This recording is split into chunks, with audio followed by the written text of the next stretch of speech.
ರವಿ ಮಾತ್ರದಿಂದಲ್ಲ ಭುವಿ ಮಾತ್ರದಿಂದಲ್ಲ ಭುವನ ಪೋಷಣೆಯುಭಯ ಸಹಕಾರದಿಂದ ವಿವಿಧ ಶಕ್ತಿರಸಂಗಳೇಕೀಭವಿಸೆ ಜೀವ ಅವಿತರ್ಕ್ಯ ಸೂಕ್ಷ್ಮವದು ಮಂಕುತಿಮ್ಮ.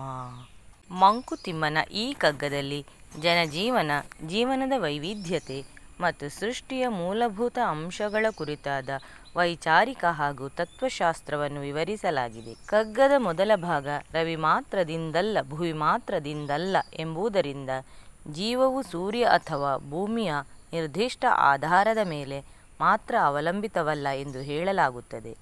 ಅದು ಸೂರ್ಯ ಮತ್ತು ಭೂಮಿಯ ಸಹಕಾರದಿಂದ ಮಾತ್ರ ಸಾಧ್ಯವಾಗಿದೆ. ಈ ತತ್ವವು ಪ್ರಕೃತಿಯ ಸೂಕ್ಷ್ಮ ಸಮತೋಲನವನ್ನು ಮತ್ತು ಎಲ್ಲ ಸಜೀವ ವಸ್ತುಗಳ ಮೇಲೆ ಅವಲಂಬನೆಯ ಸ್ಫೂರ್ತಿಯನ್ನು ಪ್ರತಿಬಿಂಬಿಸುತ್ತದೆ. ಇದು ಕೇವಲ ಭೌತಿಕ ಅಥವಾ ಪ್ರಾಕೃತಿಕ ತತ್ವಗಳ ಮೂಲಕವೇ ಜೀವವು ಇರುತ್ತದೆ ಎಂದು ನಂಬುವ ದೃಷ್ಟಿಕೋನವನ್ನು ವಿರೋಧಿಸುತ್ತದೆ. ಈ ವಾಕ್ಯವು ಜೀವದ ಸ್ವತಂತ್ರತೆಯನ್ನು ಮತ್ತು ಸೃಷ್ಟಿಯ ಮೇಲೆ ಅದರ ಸ್ವಾಯತ್ತ ಅನುಭವವನ್ನು ಪ್ರತಿಪಾದಿಸುತ್ತದೆ. ಪ್ರಪಂಚದ ಪ್ರಾಕೃತಿಕ ಶಕ್ತಿಗಳಾದ ಸೂರ್ಯ ಮತ್ತು ಭೂಮಿ ಇವು ಜೀವವೊಂದರ ಅವಶ್ಯಕ ಆಧಾರಗಳಾಗಿದ್ದರೂ ಅವು ಜೀವದ ಸಮಗ್ರ ಸ್ವತಂತ್ರತೆಯನ್ನು ವಿವರಿಸುವುದಿಲ್ಲ. ಈ ಭಾಗವು ಜೀವದ ಅನಂತ ಪ್ರಗತಿ, ಅದರ ಆಂತರಿಕ ಶಕ್ತಿಗಳು ಮತ್ತು ಪರಮಾತ್ಮನ ಹತ್ತಿರ ಅವಲಂಬನೆಯ ಅಂಶಗಳನ್ನು ಗುರುತಿಸುತ್ತದೆ ಹಾಗೂ ಪ್ರಪಂಚದ ಬಹಿರಂಗ ನಿಯಮಗಳು ಅದಕ್ಕೆ ಸಂಬಂಧಿಸಿದಂತೆ ಸಂಪೂರ್ಣ ನಿರ್ಧಾರವನ್ನು ನೀಡುವುದಿಲ್ಲ.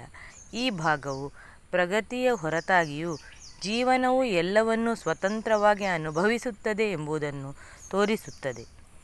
ಭುವನ ಪೋಷಣೆಯುಭಯ ಸಹಕಾರದಿಂದ ಎಂಬುದರಿಂದ ಸ್ವಭಾವ, ಭಯ ಮತ್ತು ಸಹಕಾರಗಳನ್ನು ಆಂತರಿಕ ಜೀವನದ ಭಾಗಗಳೆಂದು ವಿವರಿಸುವುದರಿಂದ ಇದು ಜೀವನದ ಪ್ರಗತಿಯ ಮತ್ತು ಉಳಿವಿನ ಬಾಹ್ಯ ಶಕ್ತಿಗಳಷ್ಟೇ ಅಲ್ಲದೆ ನಮ್ಮ ಆಂತರಿಕ ಚಿಂತನೆ, ಭಯ ಮತ್ತು ಸಹಕಾರದ ಮೇಲೆ ಅವಲಂಬಿತವಾಗಿರುತ್ತದೆ ಎಂಬುದನ್ನು ಸೂಚಿಸುತ್ತದೆ.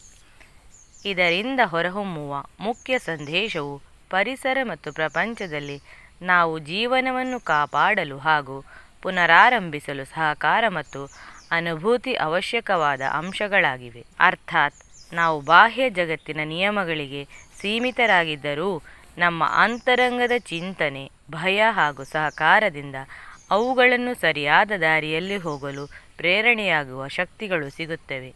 ಇದು ವ್ಯಕ್ತಿಯ ಅಥವಾ ಸಮುದಾಯದ ಉದಾರತೆ, ಸಹಾನುಭೂತಿ ಮತ್ತು ಪರಸ್ಪರ ಸಂಬಂಧಗಳ ಮಹತ್ವವನ್ನು ಸ್ಫುರಿಸುತ್ತದೆ. ವಿವಿಧ ಶಕ್ತಿರಸಂಗಳೇಕೀಭವಿಸೆ ಜೀವ ಎಂಬ ವಾಕ್ಯವು ಜೀವನವು ತನ್ನ ಅಸ್ತಿತ್ವವನ್ನು ಶಕ್ತಿಯ ವಿವಿಧ ರೂಪಗಳೊಂದಿಗೆ ಸಂಬಂಧಿಸಿದಂತೆ ಅನುಭವಿಸುವುದನ್ನು ಸೂಚಿಸುತ್ತದೆ. ಶಕ್ತಿರಸ ಎನ್ನುವುದು ವಿಶ್ವದ ಶಕ್ತಿ, ಸ್ಥಿತಿಗತಿ, ಸಮತೋಲನ ಮತ್ತು ಶಕ್ತಿಯ ಪರಸ್ಪರ ಸಂಬಂಧವನ್ನು ವಿವರಿಸುವಾಗ ಬಳಸುವ ಧಾರ್ಮಿಕ ಮತ್ತು ತಾತ್ವಿಕ ಅರ್ಥವಾಗಿದೆ. ಪ್ರತಿ ಜೀವವು ತಮ್ಮ ಪರಿಸರದಲ್ಲಿ ವಿವಿಧ ಶಕ್ತಿಗಳನ್ನು ಅನುಭವಿಸುತ್ತದೆ ಮತ್ತು ಈ ಶಕ್ತಿಗಳು ಒಟ್ಟಾರೆ ವಿಶ್ವದ ಸಮತೋಲನವನ್ನು ಕಾಯ್ದುಕೊಳ್ಳಲು ಸಹಾಯ ಮಾಡುತ್ತವೆ. ನಾವು ಈ ಶಕ್ತಿಗಳನ್ನು ಸಮರ್ಥವಾಗಿ ಸಂಯೋಜಿಸುವುದರಿಂದ ಪ್ರಕೃತಿ ಮತ್ತು ಸೃಷ್ಟಿಯ ವೈವಿಧ್ಯತೆಯ ಮತ್ತು ಸಮತೋಲನದ ಅನುಸರಣೆಯನ್ನು ನಿರ್ವಹಿಸಬಹುದು. ಇದು ಪ್ರಾಕೃತಿಕ ಕಾಲದ ಜೊತೆ ಜೀವನದ ಸಮೃದ್ಧಿ ಮತ್ತು ಸಮತೋಲನವನ್ನು ಸಾಧಿಸುವುದಕ್ಕೆ ಪ್ರೇರಣೆಯಾಗುತ್ತದೆ. ಅವಿತರ್ಕ್ಯ ಸೂಕ್ಷ್ಮವದು ಎಂಬುದನ್ನು ಇನ್ನೂ ಅರ್ಥೈಸಲು ಹತ್ತಿರ ಹೋಗಿ ನೋಡಿದರೆ ಅದು ಒಂದು ಅವಿಶ್ವಸನೀಯ ಮತ್ತು ಅನಂತತೆಯ ಮೂಲವನ್ನು ಸೂಚಿಸುತ್ತದೆ. ಅವಿತರ್ಕ್ಯ ಎಂದರೆ ಅದು ಅರ್ಥೈಸಿಕೊಳ್ಳಲಾಗದ, ಧಾರ್ಮಿಕ ಅಥವಾ ದಾರ್ಶನಿಕವಾದ ಅನಿರ್ಣಯವಾಗಿರುವುದು. ಇಲ್ಲಿ ವಾಕ್ಯವು ಎಷ್ಟು ಗಹನವಾಗಿದೆ ಎಂಬುದನ್ನು ಹೇಳಲು ಅವಿತರ್ಕ್ಯ ಪದ ಬಳಸಲಾಗಿದೆ.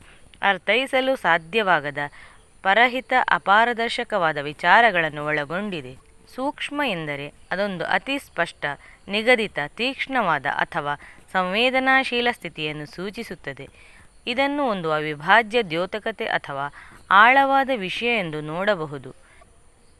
ಈ ಎರಡೂ ಪದಗಳ ಸಮಗ್ರ ಅರ್ಥ ಜ್ಞಾನದ ಮಟ್ಟದಲ್ಲಿ ಅನುಭವಕ್ಕೆ ಬಾರದ, ಅರ್ಥದಲ್ಲಿ ಅಧೀನವಲ್ಲದ, ಆದರೆ ಸೂಕ್ಷ್ಮವಾಗಿ ಬದುಕಿನ ದಾರಿಯಲ್ಲಿ ತೋರಿಸಿಕೊಳ್ಳುವ ಅನಂತ ಸ್ವರೂಪವನ್ನು ಸೂಚಿಸುತ್ತದೆ. ಹೀಗಾಗಿ ಅವಿತರ್ಕ್ಯ ಸೂಕ್ಷ್ಮವದು ಎಂಬ ಪದವು ಜೀವನದ ಅವ್ಯಕ್ತ ಮತ್ತು ಅಪಾರ ದೃಶ್ಯವನ್ನು, ಅದು ನಿರೂಪಣೆಯ ಮೇಲೆ ಅಧೀನವಲ್ಲದ, ಆದರೂ ನಮ್ಮ ಅಂತಃಚೇತನದಲ್ಲಿ ಸೂಕ್ಷ್ಮವಾಗಿ ಅನ್ವೇಷಣೆಯಾಗುತ್ತದೆ ಎಂದು ಸೂಚಿಸುತ್ತದೆ. ಈ ಕಗ್ಗದಲ್ಲಿ ಈ ಎಲ್ಲ ಗೂಢ ಅಂಶಗಳನ್ನು ಸಂಯೋಜಿಸುವ ಮೂಲಕ ಕವಿ ಜನತೆಗೆ ಜ್ಞಾನ ಮತ್ತು ಆತ್ಮಧರ್ಮದ ಕುರಿತು ಮನೋಹರ ಪಾಠವನ್ನು ನೀಡುತ್ತಾರೆ.